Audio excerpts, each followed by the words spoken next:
You're about to see an incredible human document. An encounter with forces that no one on this earth withstands. You may find it shocking, impossible.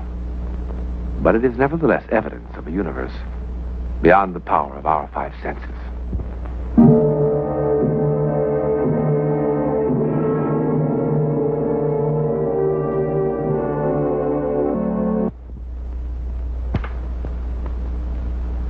You know, the further man probes into outer space, the more riddles he uncovers. Take the matter of UFO, for example. That is to say, the unidentified flying object. What a heated controversy this phenomenon has provoked. Everybody's in the act, from the comic strip artist to the fiction fella to the sober scientific sifting of all the known facts by responsible men. Some from the military, and some eyewitnesses who pilot our giant aircraft. And from all this sifting and all of this screening, certain events of the past years have been generally accepted as having happened. The physical evidence, however, is inclined to disappear into thin air. Sort of, well, like this.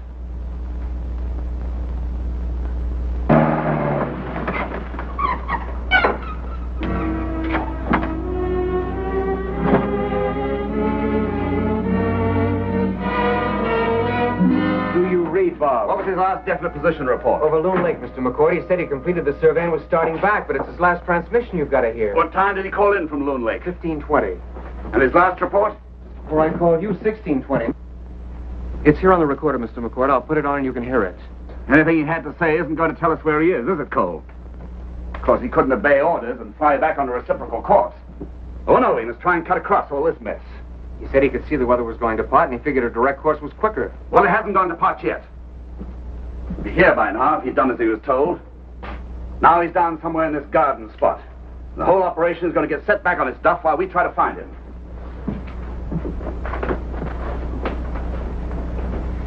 Mr. McCord, you'd better hear what Mr. Rand had to say. We'll have to wait till the morning. What's it supposed to be like tomorrow? Not too bad.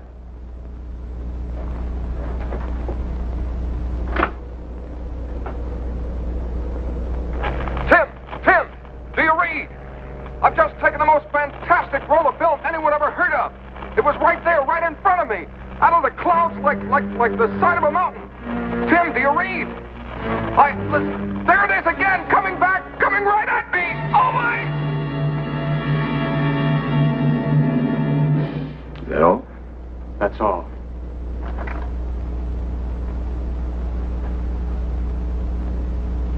Did he give his altitude over Loon Lake? It was at 2,500.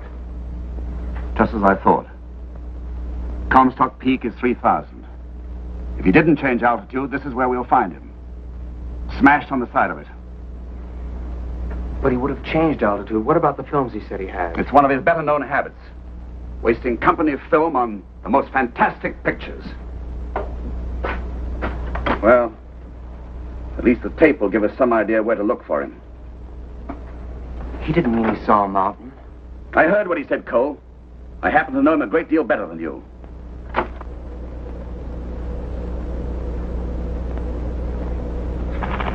Tim, do you read? I've just taken the most fantastic roll of film anyone ever heard of. It was right there, right in front of me. Out of the clouds like the side of a mountain. Tim, do you read? Listen, there it is again, coming back, coming right at me. Oh, my!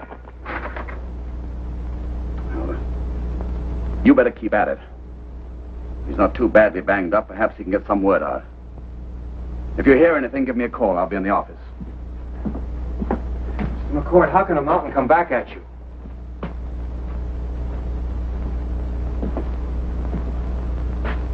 If you're not watching where you're flying, I assure you a mountain can come at you from any direction. You wish to see me, boss? Yes, come in, Jacques. What a lousy night. You heard about Rand? Oui, c'est terrible. Oh, it's a bad night, a bad night. Yes, it's bad for a lot of reasons. All because he could never obey orders. Jack, how much more time have we got before we have to close up for the winter? It is a hard one to say. So far we have luck. Not too much cold, but it can change all of a sudden. My guy, I remember one Yes, time... I know what you can do, and I remember lots of times, too. But you tell me, so I can tell the main office. 1 week? 2? 5? Yeah, I make a guess. Maybe 3 weeks. How far can you push the road in that time?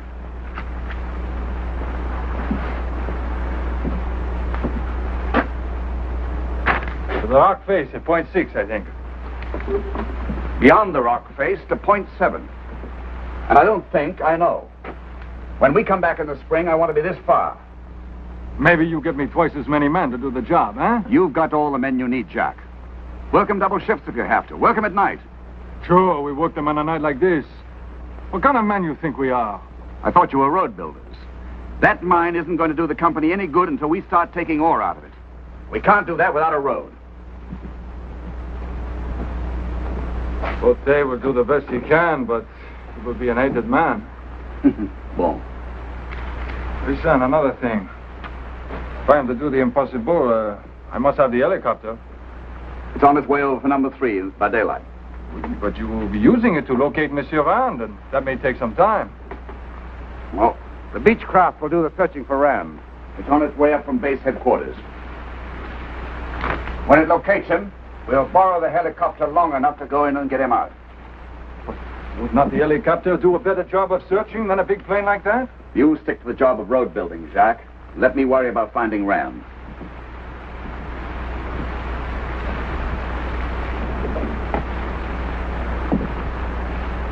It's a funny thing. I think maybe you don't worry half so much about it as the rest of us. I'm sorry you think that. Poor fellow is probably dead. He hit the mountain, huh? Yep, that's the way it looks. But not if it's something else? Doubt it. Nothing else very high in that area. We'll see in the morning. That is not what I meant. I mean, could he not have hit something else in the sky? Like what? No other planes around here. Well? I suppose it is impossible, but... Well, Pierre, he became all excited. He think he saw something in the sky. Very strange looking. Like, a big cigar, he says. You know what Pierre told me he saw last week? A flying saucer. This week, it's a flying cigar. Next week, it ought to be something very special. You don't believe such things could happen, huh? No. Nothing knocked Bob Rand out of the sky, Jacques. But his own poor judgment.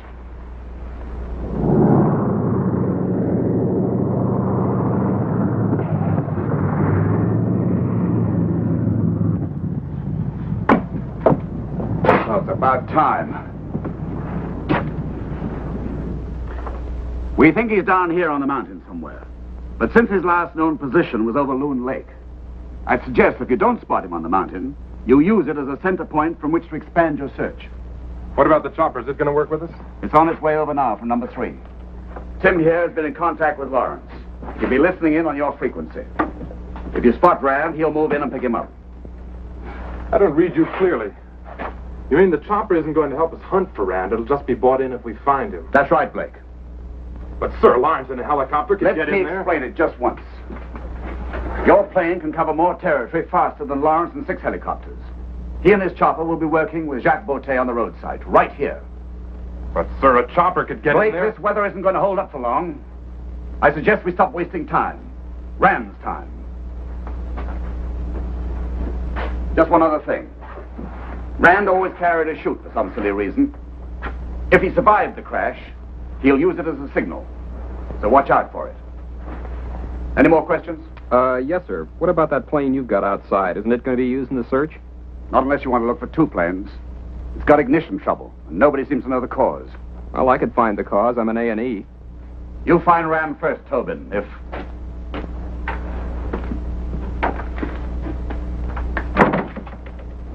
What are you doing up here, Ellen? Same old Paul. What am I doing up here? I want to help find my husband. Can we get started, please? Blake, did you have company permission to bring Mrs. Rand? I didn't think the situation warranted it. I'd like to cut the chatter and get in the air. Just a minute. Ellen, it's best that you stay on the ground. You'll be able to hear everything that's reported. But I want to go. I'm sorry. Since you're up here, you're my responsibility. There's no telling what the weather might do. And I'm not putting you in jeopardy. Or your own precious position. He's right, Ellen. We'll keep in close touch with Tim. But I want to help look for him. Better this way.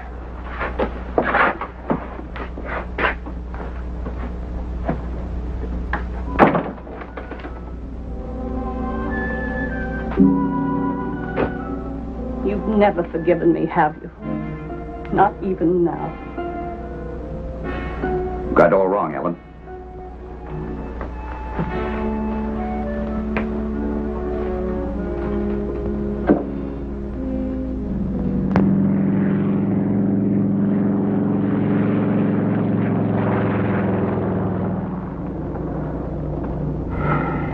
Brand's down on that stuff. We could fly around him for years and never spot him. Be worse if there was snow. There's gonna be a lot of that soon. What's the matter with that guy, McCord, anyway? Doesn't he know a chopper was made for this kind of work? Could fly lower and slower. Use your eyes more and your mouth less. Anybody'd think McCord would just as soon not find Rand. When's building a lousy road through this stuff more important than finding a man down in it? I'm going to go lower and try this side of the mountain again. You get on the horn and tell him we've traced Rand's supposed route from Loon Lake. All right. If we don't find anything, we'll start expanding our search from here. Negative. You're starting a square pattern search using the lake and mountains as opposite coordinates.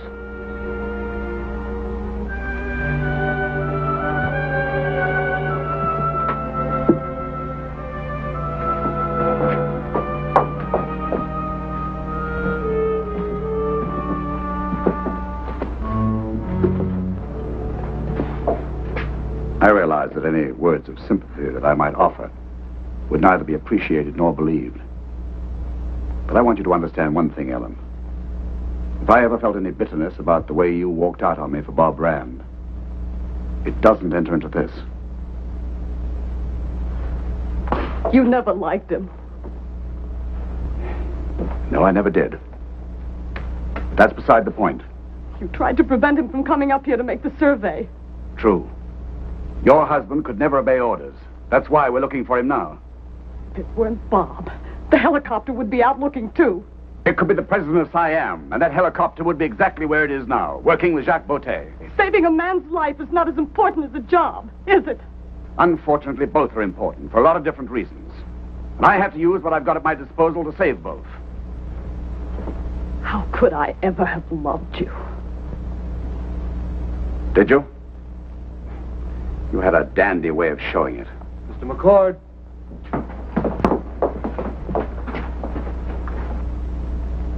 Cole, this is Tobin. We've spotted something. Wait a sec. We think it's a chute. We can see the lines in a mess of trees. Tobin, this is McCord. Can you see Rand? Over. Negative, negative. We can just see his chute lines. If you can spare the chopper, Mr. McCord, we'll vector him in. I'll send the chopper right away. I think they found his chute.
I've never seen anything before like it in my life. I'll have it sent to the lab for analysis.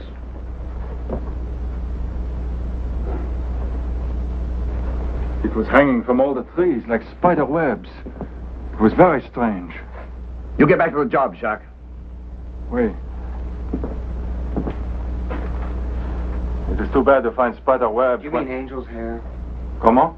Let's not be cute. I'm not being cute, Mr. McCord, or maybe you'd like me to read it to you.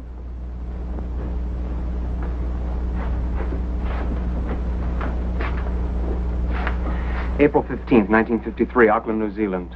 A mass of strange white substance drifted down from the sky today over Angawanga. It covered fields, buildings, wires, trees, and fences for hundreds of yards around. Here's another one. November 16th, 1953, San Fernando Valley. A fluffy blanket, dead white with delicate rope-like strands, may be the San Fernando Valley's first physical contact with visitors from outer space. It is reported to have streamed like a lacy ribbon from a mysterious cigar-shaped craft that sped over the valley. Given the name of angel's hair, these mysterious filaments Let were me see that. Visitors from outer space. You stick to your radio, Cole. And you better listen to this again.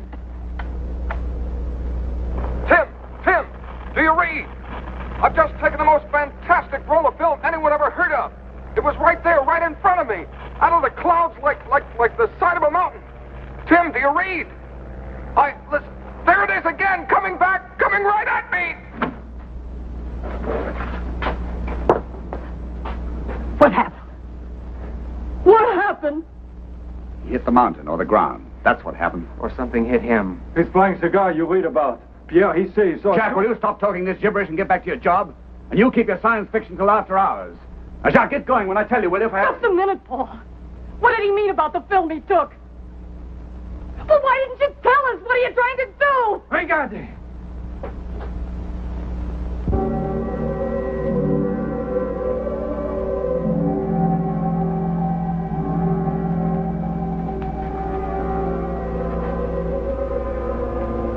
Vanished.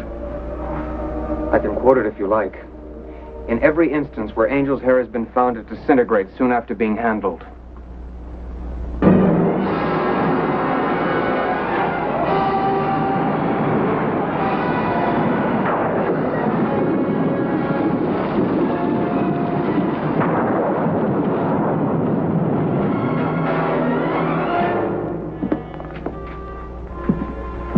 Blake?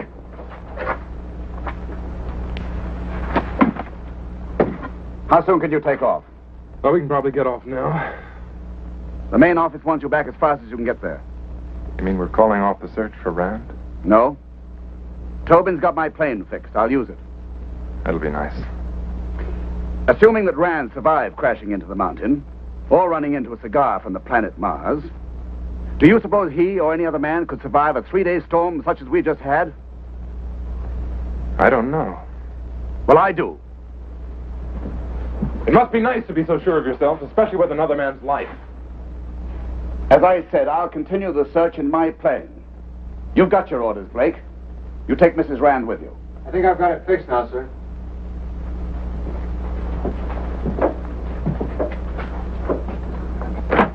They found him. Rand? A call comes to her saying they have found him, and by the blessed Virgin, he is alive. Thank God. Who called Ellen?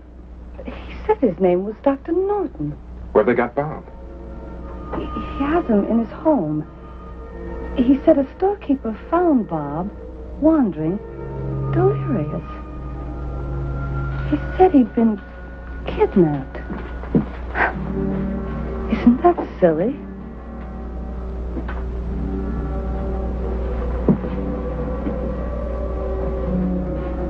Where's the doctor got him, Ellen? That's silly, too. Bob was lucid long enough to tell him where to call me. He knew I'd be up here looking. The doctor said he was calling from a place called Wyatt.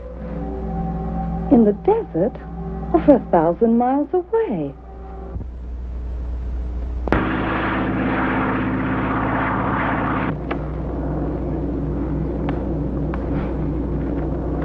How is she? Pill worked. She's asleep.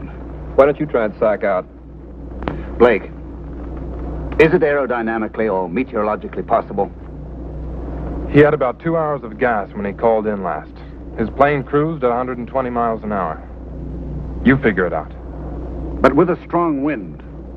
They don't make them that strong around here.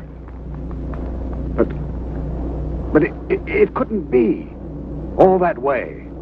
I just won't believe it. Perhaps half of believing is being able to accept the unusual. I remember something that happened to me a few years ago in the Air Force that reminds me of Rand. You mean the Kinross thing?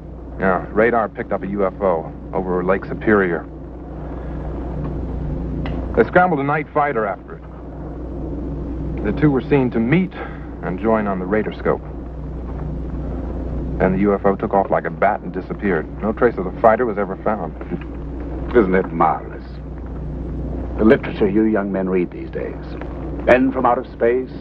Stranger cases than that have been sworn to. Even incidents of reported kidnappings. By men from Mars. Listen, I live with both feet on the earth.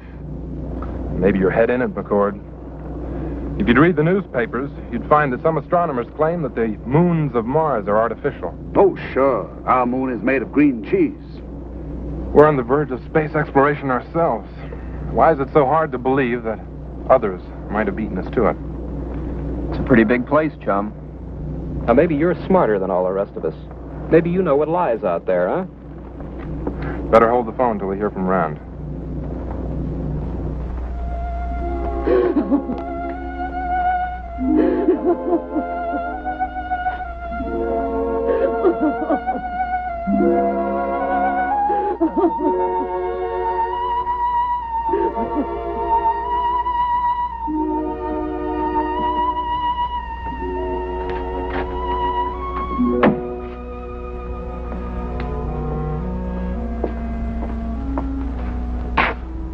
I'm sorry. If you'd been here an hour earlier... I know. I suppose exposure to that desert out there is as bad as it is up in our country. Exposure? Exposure had nothing to do with it. Shock. Very deep shock is what he died of. But if he were out there for 4 days... He wasn't out there for more than a half hour. Joe Breen saw his parachute coming down at 11 o'clock. We had him in here in bed 1 hour later.